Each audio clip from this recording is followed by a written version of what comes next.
하나님의 말씀은 요한복음 3장 31절부터 36절입니다. 위로부터 오시는 이는 만물 위에 계시고 땅에서 난 이는 땅에 속하여 땅에 속한 것을 말하느니라. 하늘로부터 오는 이는 만물 위에 계시나니 그가 친히 보고 들은 것을 증언하되 그의 증언을 받는 자가 없도다. 그의 증언을 받는 자는 하나님이 참되시다는 것을 인쳤느니라. 하나님이 보내신 이는 하나님의 말씀을 하나니 이는 하나님이 성령을 한량없이 주심이니라. 아버지께서 아들을 사랑하사 만물을 다 그의 손에 주셨으니 아들을 믿는 자에게는 영생이 있고 순종하지 아니하는 자는 영생을 보지 못하고 도리어 하나님의 진노가 그 위에 머물러 있느니라. 아멘. 하나님은 그의 아들 예수를 사랑하십니다. 하나님은 그의 아들 예수를 사랑하시기 때문에 이 세상의 모든 만물을 그의 손에 주셨습니다. 그의 손에 주셨다고 하는 것은 이 모든 만물을 예수가 다스리고 통치하도록, 그가 만물을 주재하도록 통치권과 주재권을 주셨다고 하는 그런 의미입니다. 예수께서 제자들과 유대 땅으로 가셨고 거기에서 제자들과 함께 유하시면서 침례를 주셨어요. 니고데모에게 물과 성령으로 거듭나지 않으면 하나님의 나라에 들어갈 수 없다는 이 말씀을 하신 후에 제자들과 유대 땅에 가시면서 거기에 거하셔서 물로 침례를 주었다는 겁니다. 그런데 4장 1절부터 2절을 보면 바리새인들이 예수가 침례를 주고 제자를 삼는 것이 침례 요한보다 많다고 하는 것을 들었는데 그것은 사실과 다르다고 하는 것을 말하고 있습니다. 그것은 예수가 침례를 준 것이 아니라 그의 제자들이 준 것이라고 기록하고 있어요. 침례 요한 역시도 살렘에서 가까운 지역인, 물이 많은 지역인 에논에서 침례를 주었어요. 그래서 사람들이 그곳으로 몰려갑니다. 그런데 유대인들의 그 유대 전통적인 정결 의식이 있습니다. 제의적으로 부정하면 깨끗하게 하는 의식이 있어요. 그런 의식이 뭐 여러 가지인데 아마도 유대인들에게도 침례가 있었던 것으로 보입니다. 그래서 침례 요한이 침례를 주는 걸 보면서 좀 부정적으로 생각한 거예요. 그래서 침례 요한의 제자들과 유대인이 변론을 내립니다. 그러니까 오늘 22절부터 25절까지 그 배경과 그 내용을 언급하고 있는데 무엇 때문에 어떤 내용으로 변론하고 있는지에 대해서는 자세히 나와 있지 않지만은 유대인들이 자신들이 제의적으로 부정했을 때 이거를 정결하게 하는 그 의식의 기준과 그 가치와 그 효과 측면에서 침례 요한의 저 침례가 과연 맞느냐? 맞지 않다. 아마 이런 이유로 이의 제기를 하지 않았을까? 그러니까 침례 요한의 제자들도 아니다. 나름 옥신각신하면서 변론을 했겠죠. 침례 요한이 침례를 현재 주게 된 것은 그가 아직 헤롯 안티바스에 의해서 감옥에 투옥돼서 참수를 당하기 전이기 때문에 침례를 주고 있는 상황이라고 사도 요한은 24절에 말하고 있습니다. 헤롯 대왕의 아들이 여러 명이 있는데 그 중에 한 아들이 헤롯 안티바스예요. 근데 이 사람은 본래 자기의 본처가 있었어요. 그런데 이복 동생인 헤롯 빌립의 그 아내를 취해버린 거예요. 그러니까 침례 요한이 그 그 아내를 취하는 것이 옳지 않다 이렇게 지적을 하니까 옥에 갇혀서 나중에 헤로디아의 그 딸 살로메가 헤롯 안티파스의 앞에서 춤을 추니까 너무 기분 좋았는지 약속을 합니다. 그가 원하는 바를 다 들어주겠다. 그러니까 침례 요한의 머리를 달라 그의 어머니가 사주를 해서 침례 요한은 순교를 당합니다. 그래서 아직 옥에 갇히지 아니했기 때문에 침례를 에논 지역에서 준 거예요. 그런데 침례 요한의 제자들이 씩씩대면서 막 오지 않았겠어요? 그리고 멀리서 보니까 예수님이 침례를 주는 것처럼 보였겠죠. 실제로는 제자들이 침례를 준 건데, 그런데 우리 선생인 침례 요한에게 침례받으러 온 사람은 너무 적어. 예수님 그 제자들에게 침례받은 그 숫자에 비해서. 그래 침례 요한의 제자들이 예수님과 그 제자들이 있는 곳을 멀찍이 보니까 모든 사람들이 다 굴러가는 것 같아. 그러니까 순간 당황하지 않겠어요? 그리고 감정도 상하고 약간 그 비교의식, 경쟁의식이 있었던 것 같아요. 그러니까 그런 마음으로 침례 요한에게 온 거예요. 라삐요, 선생님과 저 요단강 저편에 함께 있더니, 예수를 가리키는 거예요. 선생님이 증언하던 그가 침례를 주니까 다 사람들이 글로 가나이다. 그러니까 침례 요한은 이 제자들이 시기하고 질투하고 좀 당황스럽고 한 거를 알고 있었던 거예요. 그런데 침례 요한은 평소에 거듭거듭 나는 그리스도가 아니다. 나는 그리스도가 와서 그가 사역을 잘 하도록 모든 사람들이 회개해서 돌이켜서 예수 앞에 가도록 나는 그리스도 앞에 하나님이 가라고 해서 그 앞에 난 보내심을 받은 자라는 것을 거듭거듭 얘기를 했는데 침례 요한의 제자들은 그거를 믿지를 않았어요. 그리고 세상 죄를 지고 가는 하나님의 어린 양이다. 그리고 그가 나보다 앞섰다. 그러니까 나보다 뛰어나다. 그것은 태초에 말씀이 계셨다고 하는 그런 의미예요. 6개월 후에 태어난 내 사촌 동생이지만은 나보다 육신적으로는 뒤에 태어났지만 이미 존재하기는 창세 전부터 존재했기 때문에 나보다 앞섰다. 그러니까 나보다 뛰어나다. 나는 피조물이지만 그는 창조주다. 그런 의미예요.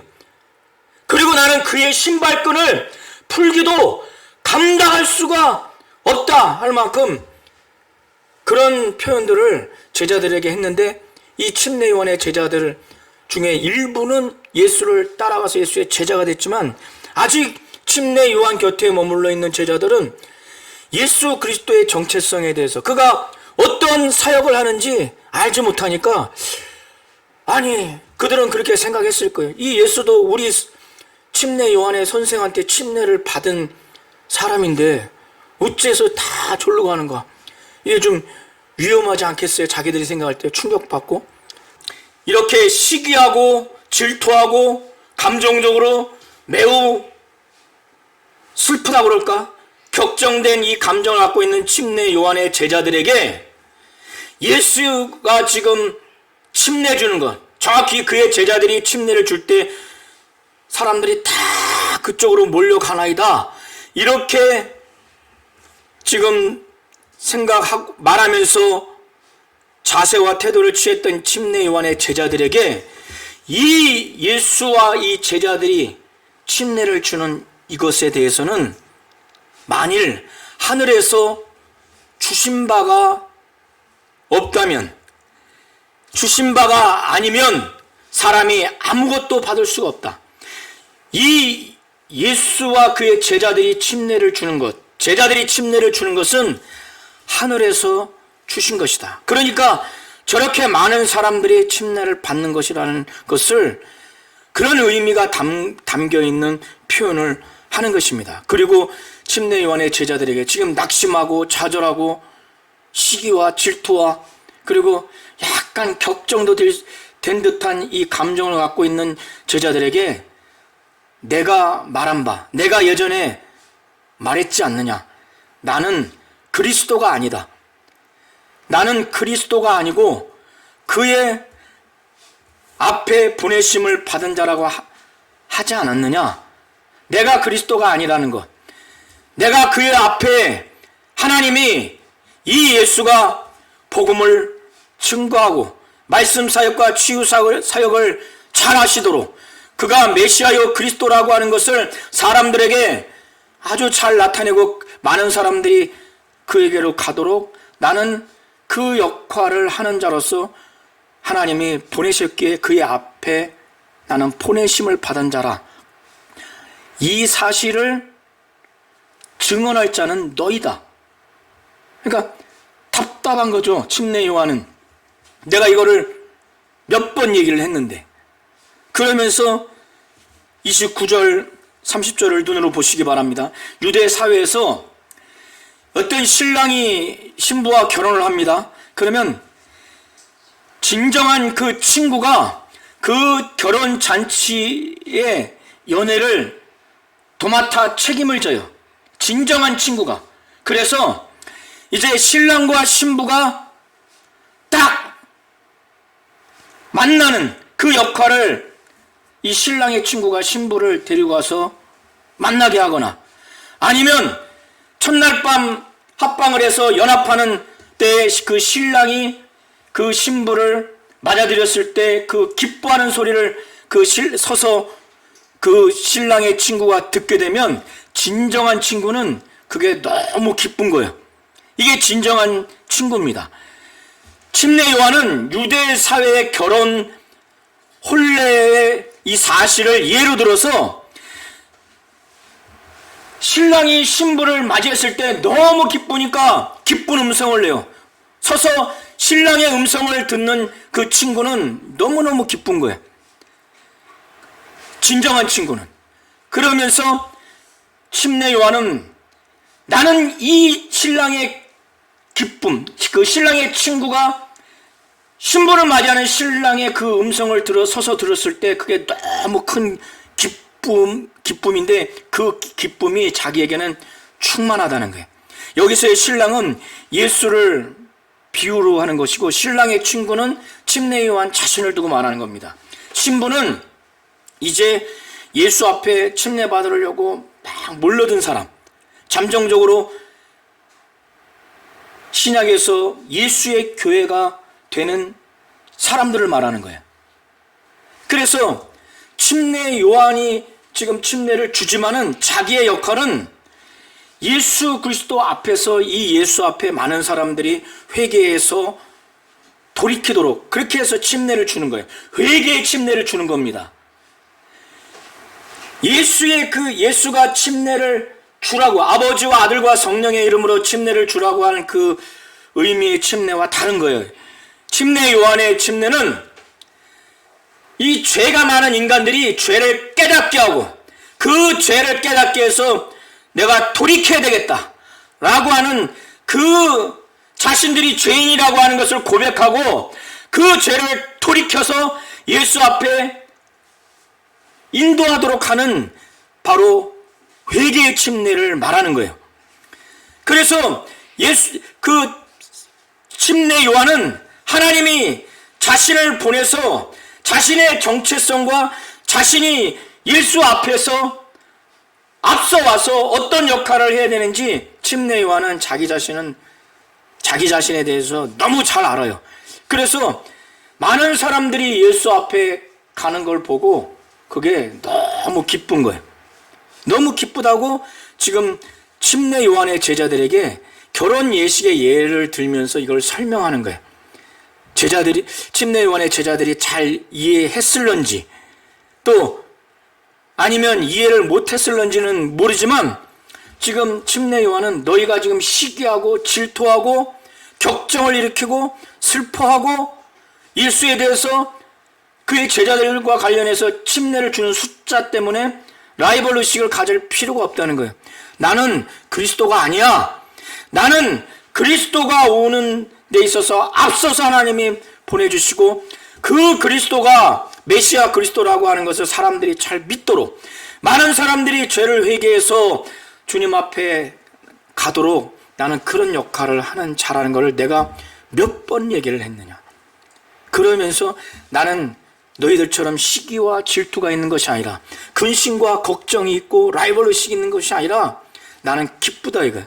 자기가 기쁜 그 비유를 유대인의 결혼 예식에 그 신랑이 신부를 맞이할 때 엄청난 기쁨, 그 기쁨은 신랑의 가장 큰 기쁨이고, 그것보다 못하지만은 신랑의 친구로서 가장 큰 기쁨이 있는데, 침례 요한은 자신이 그런 기쁨이 있다는 거예요. 신랑이신 예수가 많은 사람들이 침례 받으러 예수가 메시아 그리스도라고 지금 긍정적으로 여기고자, 또 그거를 믿는 자들이 예수 앞에 왔을 때 누가 가장 기쁘겠어요? 예수가 가장 기쁜 거예요. 신랑이신 예수가 가장 기쁜 거예요. 그런데 그거를 옆에서 지켜보는 신랑이신 예수의 진정한 친구인 침례 요한이, 내가 이거를 위해서 내가 지금까지 나름 핍박받고 고난당했는데 그걸 보니까 너무 기쁜 거예요. 나는 신랑이 신부를 취할 때 엄청 기뻐하는 그 음성을 진정한 친구는 진짜 기뻐합니다. 신랑만큼은 아니지만. 그러니까 그 기쁨이 나에게는 충만하다고 29절 후반부에 말하고 있습니다. 눈으로 보세요. 나는 이러한 기쁨으로 충만하였노라. 침례 요한의 제자들이 볼 때는 이게 무슨 소린가? 이렇게 반응하는 자들도 있고, 비유로 얘기했지만은, 깨닫는 자도 있겠죠. 침례 요한은 전부 다 예수께 가야 된다는 거예요. 내가 그걸 위해서, 내 정체성이 그거고 내 사역의 목적이 바로 그거기 때문에, 그러면서 예수는 흥해야 되고 나는 쇠하여야 하리라. 그러니까 예수가 메시아 그리스도라고 하는 것이 더 알려져서 그의 말씀 사역과 치유 사역을 통해서 더 알려지고, 많은 사람들이 메시아 그리스도라고 하는 것을, 말씀 사역과 치유 사역을 보고 들음으로 인해서 예수가 메시아구나, 예수가 그리스도구나 라고 하는 것을 더 많이 믿어지도록 그렇게 해야 된다는 거예요. 그래서 영광과 존귀를 받아야 된다는 거예요. 그런 차원에서 그는 흥해야 하겠고 나는 쇠하여야 한다는 거예요. 나는 그리스도가 아니고 그리스도 앞에서 이 그리스도의 정체성을 드러내고 많은 사람들이 죄인한 걸 깨닫게 하고 예수께로 가도록 나는 회개의 침례를 준 자이기 때문에, 나는 내 역할을 알고 내 정체성을 알기 때문에 나는 점점 쪼그라들어야 된다는 거예요. 사람들이 처음에는 내게 왔지만 전부 다 나를 통해서 내게 있는 사람들이 다 예수께 가야 된다는 거예요. 그리고 이 침례 요한은 그러면서 인생을 마감해야 한다는 거예요. 그가 원치 않든 그의 인생의 결말은 하나님 앞에 순교를 했습니다. 그래서 이것이 침례 요한의 자신을 향한 하나님의 뜻을 알기 때문에, 자신의 정체성을 알기 때문에, 자신이 어떤 사역을 하라고 하나님이 주신 사명을 알기 때문에 교만하거나 타락할 이유가 없는 거예요. 이쯤 되면 사람들이 타락할 여지가 있어요. 자신이 그리스도요, 자신이 예수고, 자신이 능력자고, 하나님의 대변자라고, 유일한 대변자라고. 근데 왜 침례 요한이 타락하지 않았습니까?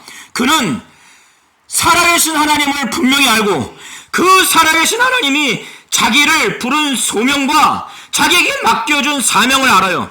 자기의 본분을 알고 자기의 신분을 알아요. 그러기 때문에 그는 흥해야 되겠고 나는 쇠하여야 하리라. 그러니까 침례 요한의 제자들이 정상적인 사람들이라면 이 정도 얘기를 딱 들었으면 이게 맞구나.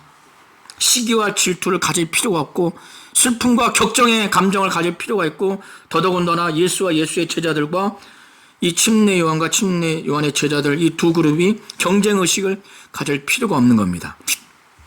31절부터 36절까지는 사도 요한이 하나님으로부터 감동을 받아서 지금 증거하는 내용입니다.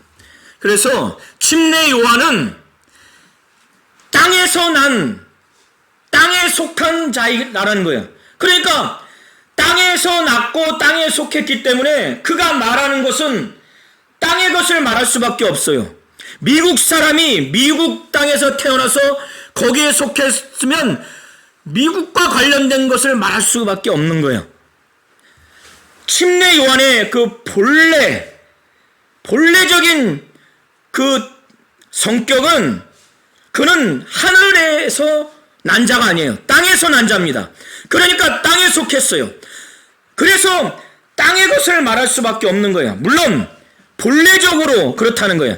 그러나 하나님이 부르셨을 때 성령의 감동으로 사역하는 동안 그 기간 동안에는 하늘의 것을 말할 수 있고 하나님의 말씀을 말할 수 있지만 본래적으로 말하는 겁니다. 그러나 본래적으로 예수는 위로부터 난 자예요. 그래서 31절에 사도 요한은 그걸 증거하고 있습니다. 예수는 위로부터 오시는 자, 위로부터 오시는 이는 만물 위에 계시다는 거예요. 침례 요한은 땅에서 나서 땅에 속한 거예요. 만물 위에 있을 수가 없어요. 만물 위에 있다고 하는 것은 만물을 통치하고 만물을 다스릴 수 있는 그 권세, 그 능력이 있다는 것을 말하는 겁니다.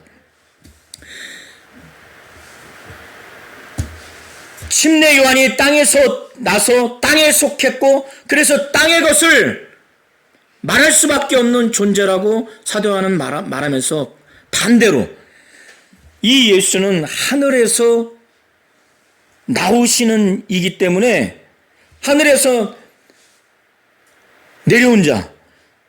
그러니까 우리 성도님들이 예수는 마리아의 태를 빌어서 말씀이 육신이 되어 오신 분이지 이 땅에서 다른 사람과 같이 땅에서 나서 땅에 속한 자가 아니라는 것을 우리 성도님들이 잘 아시기 바랍니다. 예수는 하늘에서 나셨어요. 하늘에서 나셨기 때문에 하늘에서 예수의 말씀, 하나님 아버지가 말씀하신 것, 하나님 아버지가 보여준 것을 친히 보고 들었어요. 이 예수가 하늘에서 친히 보고 들은 것을 증언했다는 거예요. 그런데 하늘에서 예수가 친히 뭘 보고 뭘 들었겠느냐 이거예요. 하나님 아버지의 말씀을 듣고 하나님이 하라고 하시는 하나님의 일이 어떤 것인가 라는 것을 보고 하나님의 말씀을 들었겠죠. 그래서 이 침례 요한은 땅에서 태어나서 땅에 속해서 땅의 것을 보고 땅의 것을 들음으로 듣고 땅의 것을 체험하기 때문에 본래적으로 땅에 속한 것을 말할 수밖에 없어요. 저와 우리 모든 성도님들도 마찬가지예요. 우리가 예수를 믿고 성령을 받고 우리에게 하나님의 말씀인 성경이 주어졌기 때문에 하늘의 것을 하나님의 말씀을 말할 수 있지 예수를 믿는 믿음이 없고 성령을 받지 않았고 이 주어진 하나님의 말씀인 성경이 우리에게 주어지지 않다면 우리도 똑같습니다. 이 세상에서 태어났기 때문에 땅에서 태어났고 땅에 속했기 때문에 이 땅에서 경험한 보고 듣고 느끼는 것들을 말할 수밖에 없어요.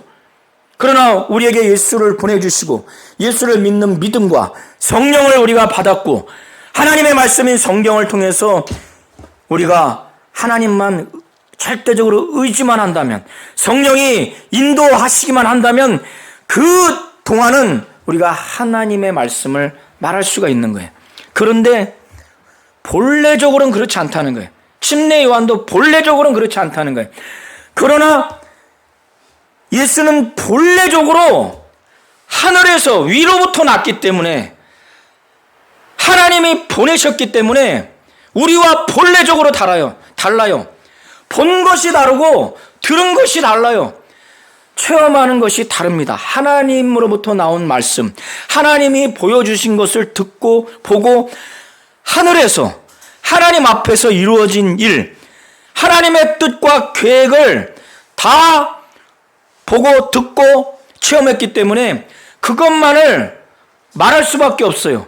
그런데 그거를 가감없이 보고 들은 것을 증언했으면 사람들이 그거를 믿어야 되지 않습니까? 너무나 확실한데? 그렇잖아요?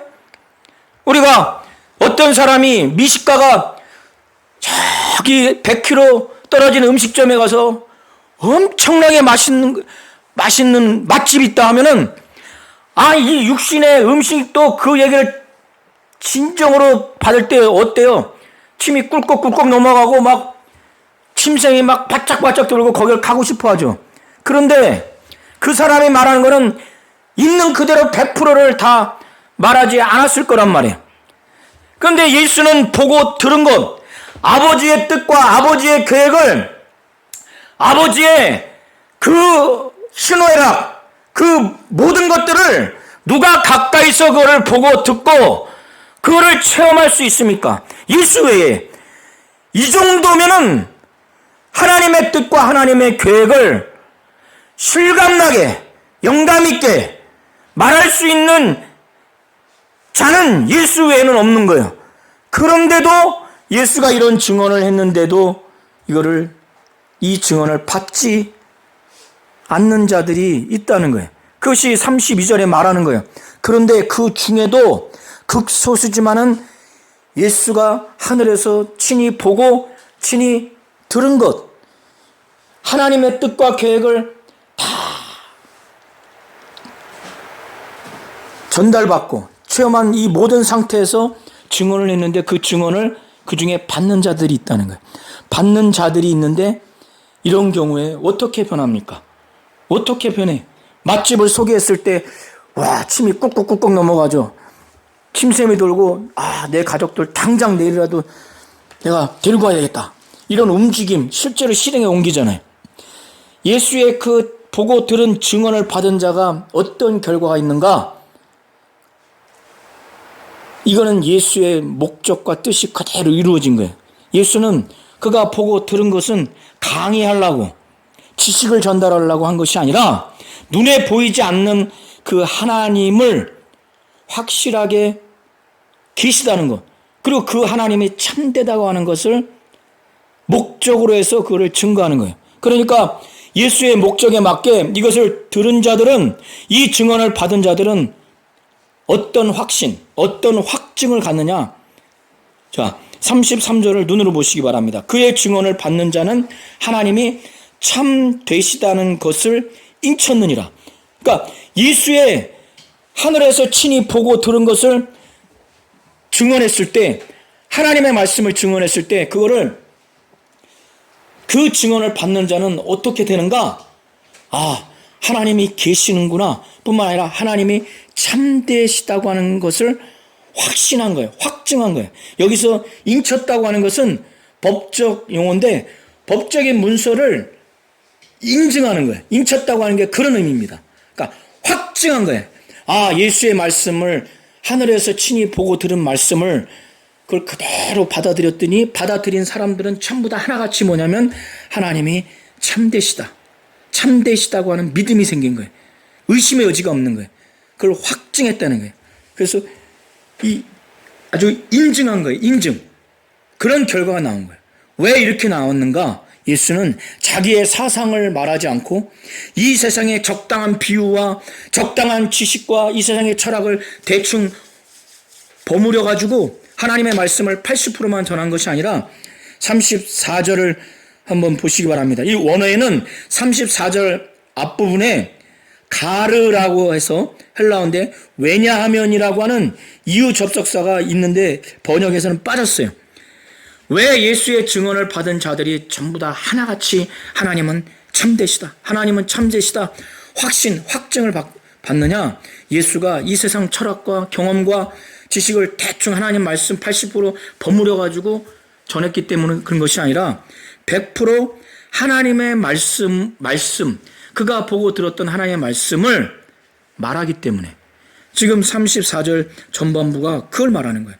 왜냐하면 하나님이 보내신 이 예수는 하나님의 말씀을 했기 때문에 사람을 변화시키는 것은 세상 철학과 경험과 논리와 그게 아니에요.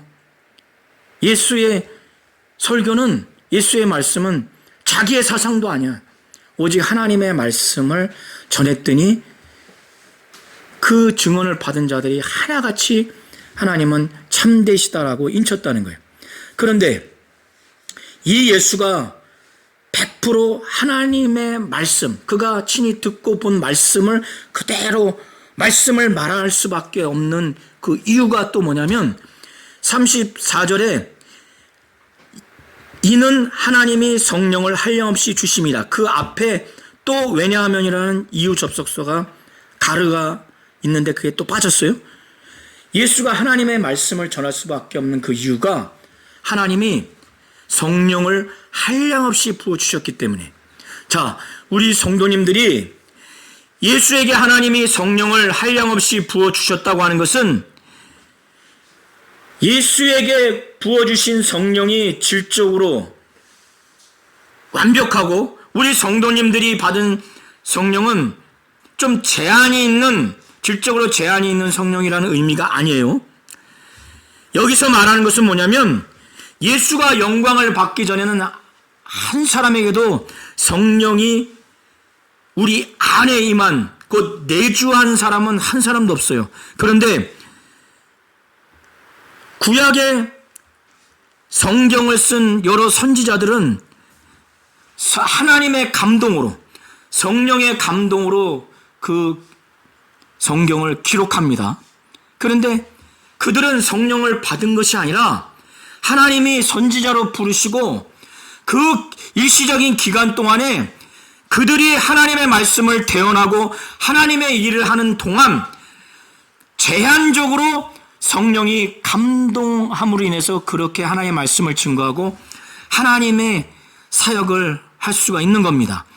이런 차원에서 예수에게 임한 성령은 제한이 없는 무한정 바로 성령이 임하셔서 역사하신다는 것을 34절에 말하고 있는 겁니다. 그러나 구약의 선지자들은 무한정 성령이 임하시고 무한정 성령이 역사하신 것이 아니라 성령이 임하시지 않고 성령의 감동으로 성령이 임하지 않은 상태에서 성령의 감동으로 일시적으로 제한된 상태에서 성령의 역사하심으로 말씀을 증거하고 사역을 한 것입니다. 35절 36절을 보시면은 아버지께서 아들을 사랑하신다는 것을 우리 성도님들이 잘 아시기 바랍니다. 하나님 아버지는 아들을 사랑하신다는 것을 우리 성도님들이 잘 아시기 바랍니다.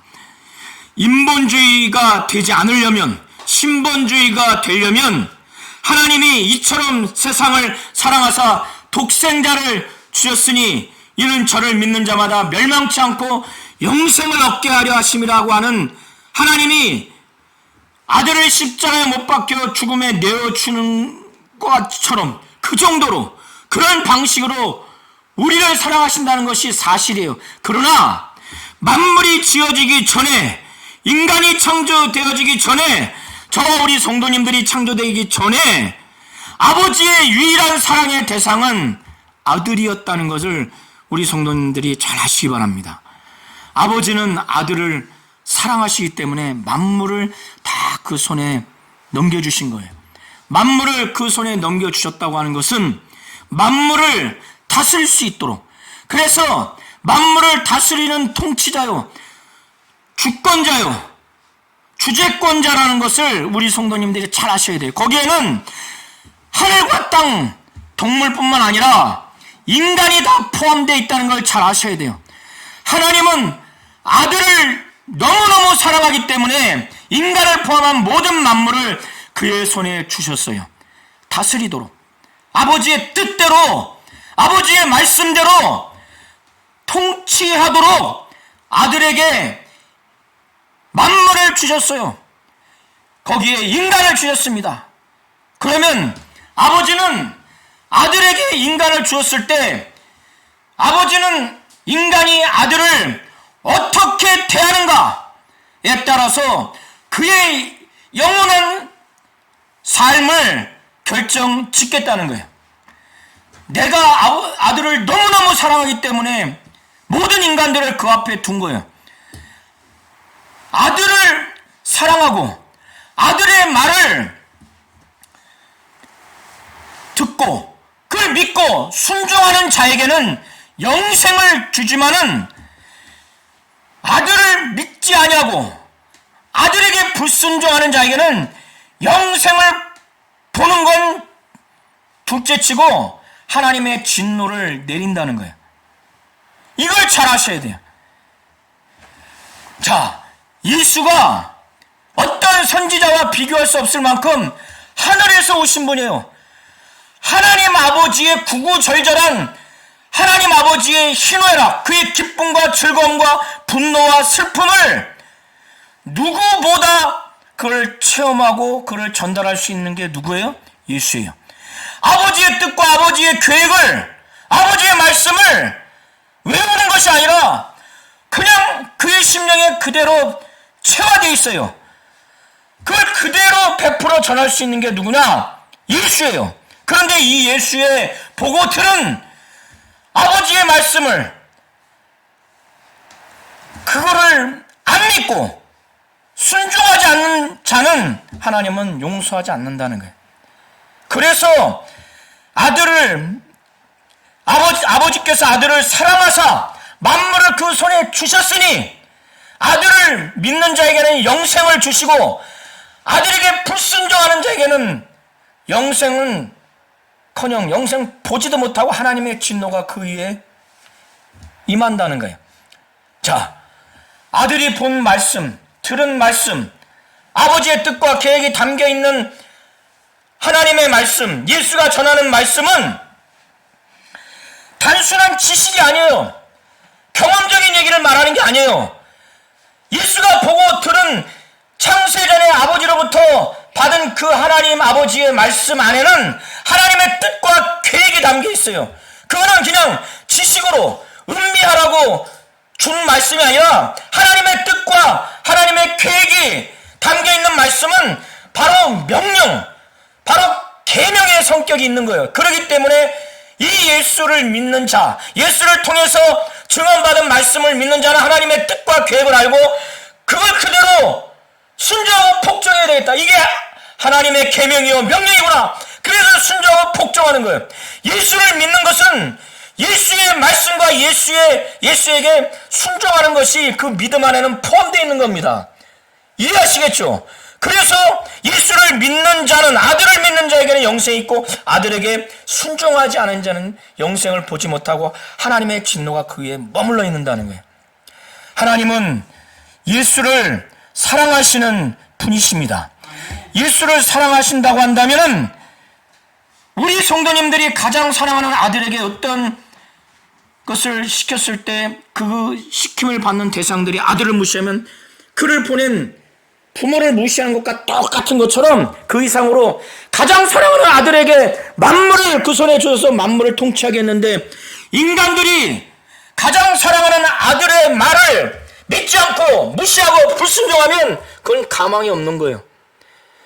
바로 하나님이 원하시는 신앙은 하나님이 사랑하는 그 아들을 사랑한다는 것을 확실히 알고 하나님 아버지가 사랑하는 그 아들의 말씀 사역, 치유 사역, 그의 공생의 사역을 다 믿고 예수가 하나님이고 하나님의 아들 메시아 그리스도라는 것을 확실히 믿고 그를 통한 하나님의 뜻과 계획을 계명과 명령으로 받아서 순종하는 그런 신앙생활을 하나님은 원하시는 겁니다.